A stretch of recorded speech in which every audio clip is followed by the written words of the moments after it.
Hi friends, welcome to JSPMRS channel. இன்றைக்கி நம்மளோட சேனலில் முருங்கைக்கீரை காம்பை வச்சு ஒரு ரசம் செய்ய போகிறோம்.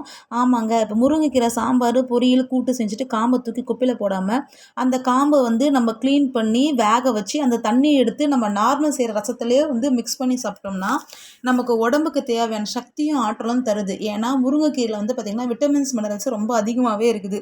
கால்சியம் சத்து, அயன் சக்தி, கால்சியம், மெக்னீஷியம் அதெல்லாம் எல்லாமே நிறைய இருக்கிறதுனால நம்மளுக்கு நல்லா ஸ்ட்ரென்தன் பண்ணும்.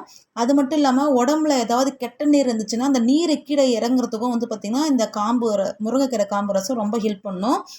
கன்சீவாக இருக்கும்போது எங்கள் அம்மா மாசமாக இருக்கிற டைமில் கால் வீங்கிடும் இல்லையா, அந்த டைமில் பார்த்திங்கன்னா ஒரு 4-5 முறை செஞ்சு கொடுத்துருக்காங்க.